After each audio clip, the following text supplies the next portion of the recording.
Bienvenidos, queridos amigos, a esta edición de este programa que se llama Marcando el Norte. El norte es hacia arriba, don Alberto. Ya veo que me mira, que sonríe, porque el sur lo tenemos a la espalda, ¿no? Y si el sur lo tenemos a la espalda, el norte... El sur es así, pero el norte no es así. Aquí el norte es hacia el cielo. ¿Qué le vamos a hacer? Pero bueno, no engañamos a los espectadores. Y porque decimos esto, cada vez tenemos más espectadores. Y bueno, no solo porque decimos esto, sino porque usted dice cosas muy interesantes en esta serie que estamos haciendo sobre ingeniería social. Ya hemos hablado en programas anteriores, hemos ido desarrollando un poquito el tema. Primero hemos definido qué es eso de la ingeniería social, que vemos que es más antinatural que otra cosa. No es que sea artificial, es que es antinatural porque quiere transformar lo natural. ¿Mediante qué? Mediante el engaño del lenguaje, que es la manipulación del lenguaje con esas palabras talismán de las que usted nos hablaba antes. Resulta que había la palabra democracia, se empleaba para esconder las sociedades comunistas de las repúblicas dependientes de la URSS. Y hoy pues teníamos previsto hablar de otro de los grandes temas, como es la ideología de género. Usted me lo ha anunciado aquí, pero yo lo que le pido es que hable usted y diga qué es lo que es. Pero díganoslo de verdad, díganoslo de verdad. Es una ideología que trata de imponerse y que además en buena parte se ha conseguido imponer, porque ya está contemplada y sancionada por las legislaciones nacionales de prácticamente todo Occidente. Ha sido además un proyecto que se ha desarrollado con una rapidez enorme, porque en época de Rodríguez Zapatero España fue casi precursora, con muy pocos otros. Creo que Dinamarca fue por delante. En torno al año 2005-2006, España se convierte en el asombro de toda Europa por esa legislación que contemplaba o que tenía como directriz la ideología de género, pero han ido cayendo después, uno tras otro, la mayor parte de países en aquello de legalizar el matrimonio homosexual o equipararlo al matrimonio y bueno, hacerlo todo, la legislación, desde la óptica o desde la perspectiva que llaman de género. ¿Qué es eso? Vamos a ver, cuando están hablando ellos de ideología de género, ¿son ellos los que hablan? ¿Es usted el que habla? ¿Qué es eso que...? No, ellos hablan. Ellos hablan. Y desde luego en Naciones Unidas también hablan constantemente de ello, lo tienen ya sancionado como una hoja de ruta a seguir para conseguir sus fines. Es decir, nuevamente estamos en presencia de un instrumento. La ideología de género es instrumento. Es lo que usted decía del relativismo. El relativismo no es un fin, sino es un medio para destruir el concepto cristiano de la vida. Y la ideología de género tampoco es un fin. Es un instrumento. ¿Para? Para cambiar la sociedad. Y cuando hablábamos en el primer programa, creo que fue de ingeniería social, que quieren, que se busca con esto, ¿no? Que es cambiar la sociedad radicalmente, ya apuntábamos, creo recordar, que hay un interés económico, desde luego, y aquí está también, y hay un interés ideológico. Es dinamitar los restos de cristianismo que en Occidente puedan quedar, las resistencias que todavía puedan quedar. La ideología de género, por hacer una brevísima historia, viene del feminismo, pero del feminismo radical, porque en el feminismo también distinguimos etapas.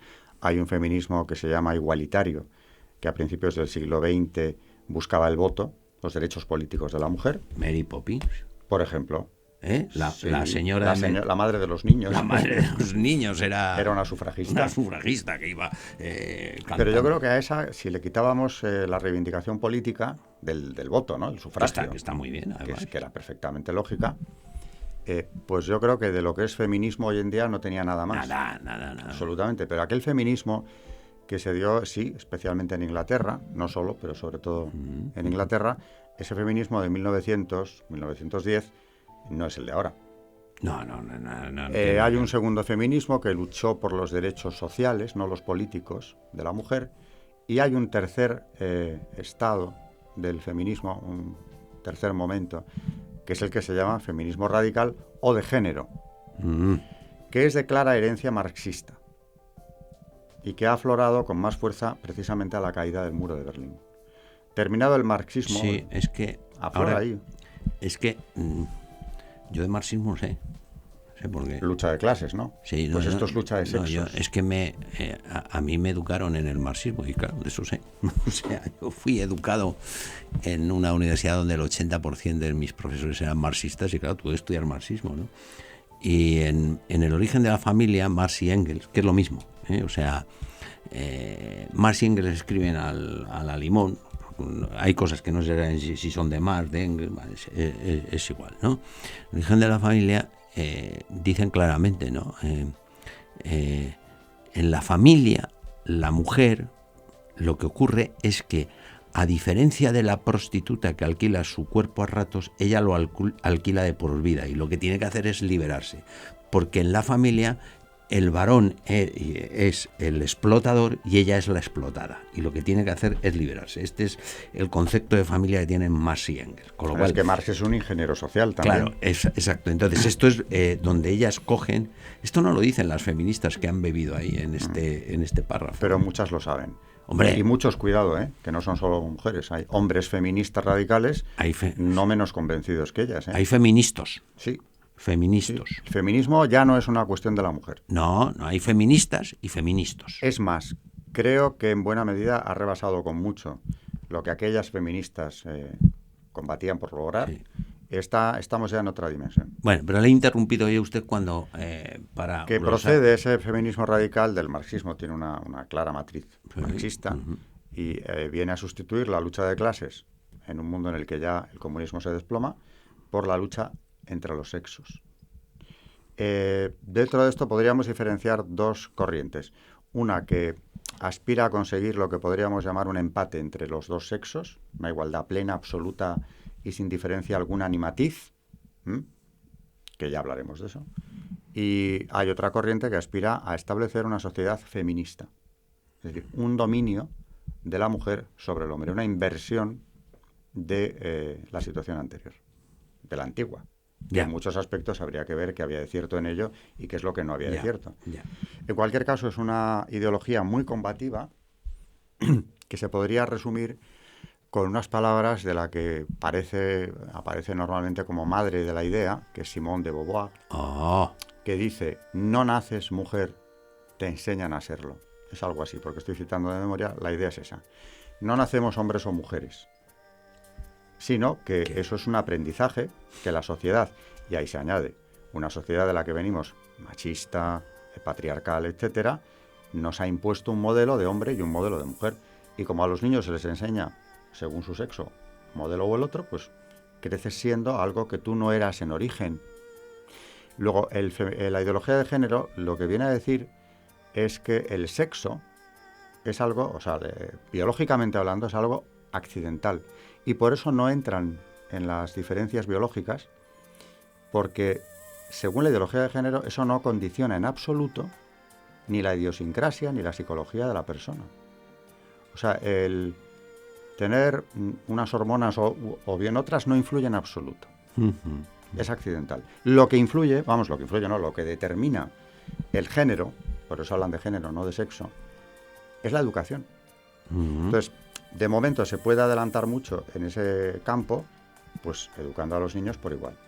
Por eso lo de la educación diferenciada es algo que les subleva. Claro. Porque hay que mezclarlo, hay que dejarles claro a los niños desde la cuna que son exactamente lo mismo niños y niñas. Lo mismo.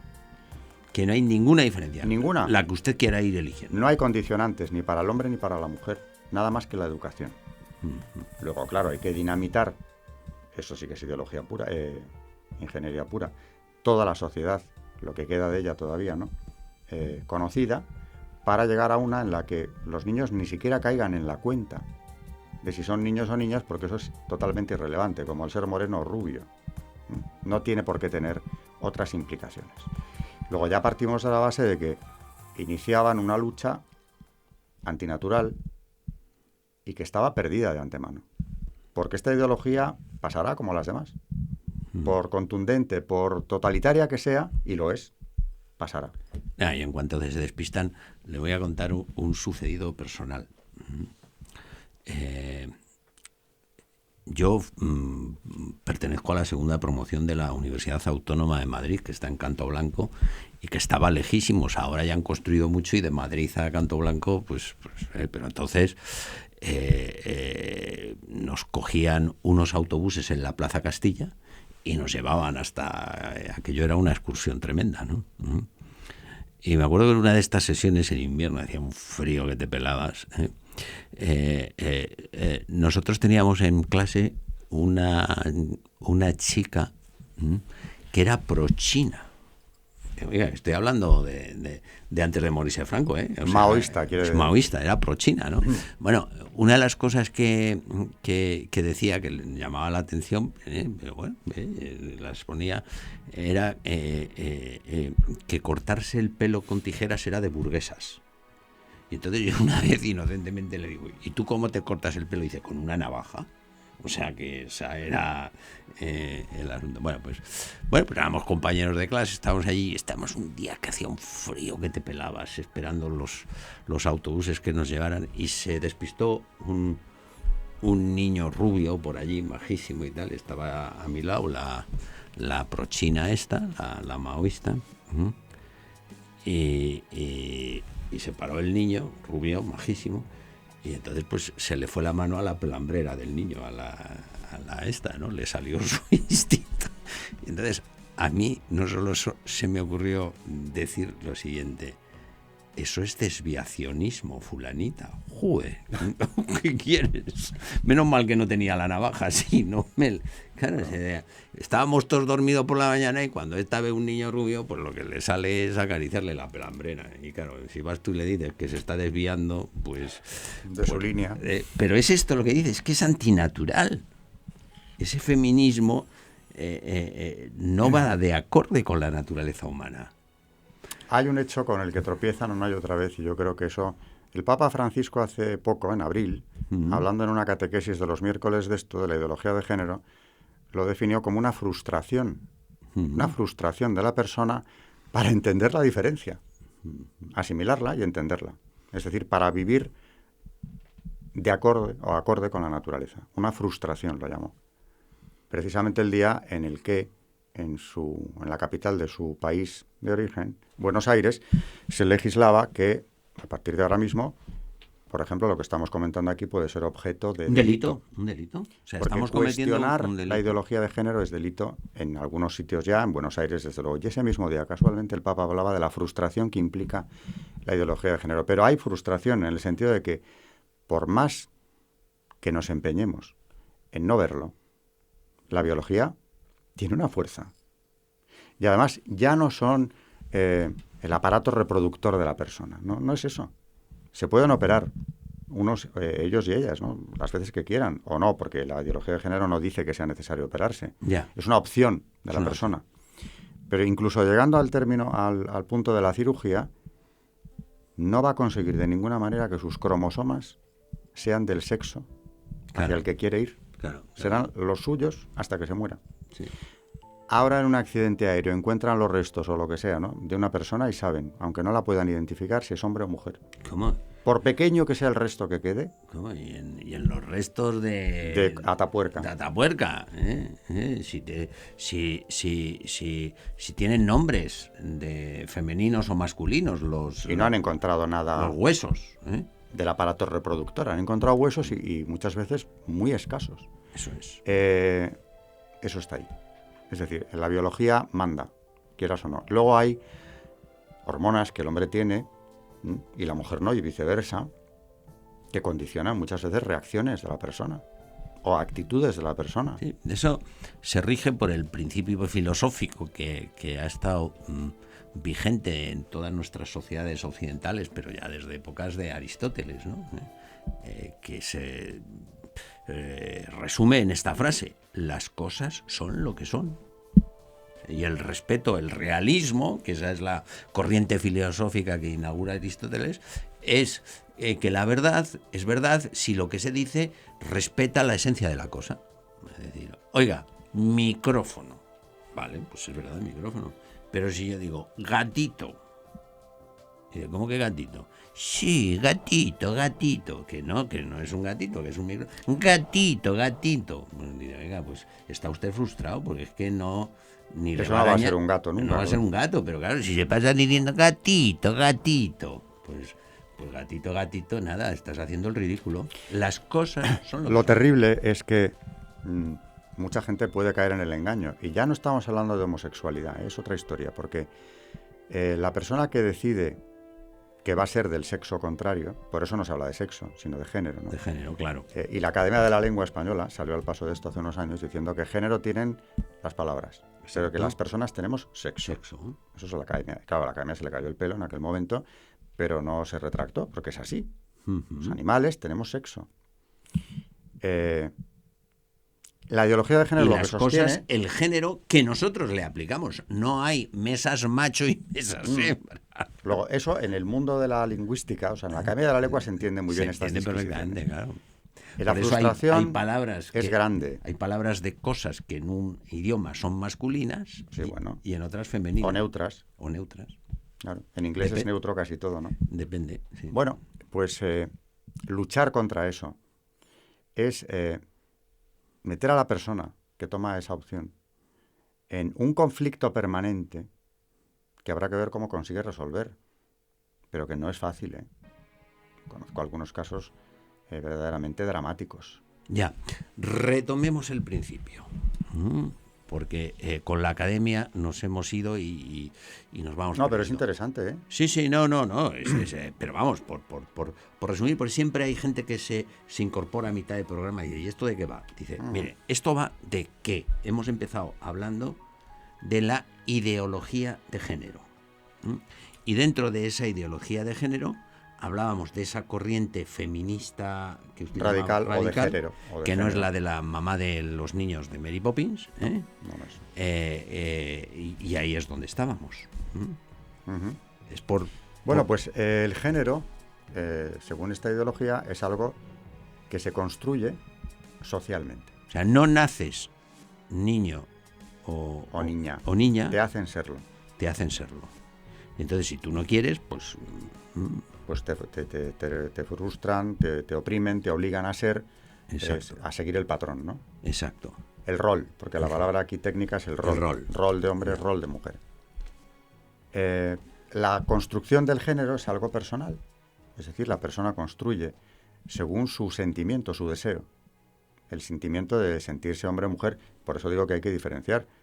Muchos homosexuales, hombre o mujer, no quieren ser del otro sexo. No quieren serlo. Pero hay un porcentaje que sí quiere o cree desear eso, que se identifica como alguien del otro sexo. Sí, lo que pasa que esto que dice usted de que el desarrollo es personal, a mí me recuerda, tengo que volver otra vez a mi juventud, de cuando el comunismo, claro, en mi curso lo que había era, cuando se decía la oposición y el partido era el Partido Comunista, el Partido Socialista ni existía, ¿no? Y yo siempre me llamó la atención la contradicción en la que caían, de que hablaban de la revolución natural, pero después los tíos se pasaban conspirando el día, ¿no? Porque el partido era bueno, pues si es natural, ¿para qué tiene que haber partido? Ya saldrá la revolución. Dice, no. La revolución hay que hacerla. O sea, porque claro, estos dicen, no, usted es su desarrollo personal, pero después te están dando palos ideológicos y propaganda. Bueno, es que partimos de la base de que no es natural. Y bueno, y que ellos, el presupuesto es que naces en una sociedad ya condicionada por estos patrones de comportamiento que te marcan un camino. Luego te limitan tu libertad a elegir tu género. Que esa es la opción que está ahí subyacente, ¿no? Luego, y además, si fuera natural, ¿por qué ponen ustedes leyes que prohíban hablar de esto? O sea, dice, oiga, ¿por qué? Sí, libertad de expresión tienes para casi todo. Claro, Puedes opinar de todo. Y esto no, o sea, esto, como usted me decía ahora en Buenos Aires... Puedes blasfemar sin ningún problema. Y yo no sé cómo repitan este programa, a lo mejor dentro de 6 meses... Quizá en España. En España sea tan delito como en Buenos Aires. Ahora no es delito cuando estamos hablando, pero a lo mejor dice, oiga, que prohibido hablar. O sea, bueno, este es el totalitarismo. Cuando aquí lo que estamos haciendo es exponer lo que ellos dicen. lo que hay.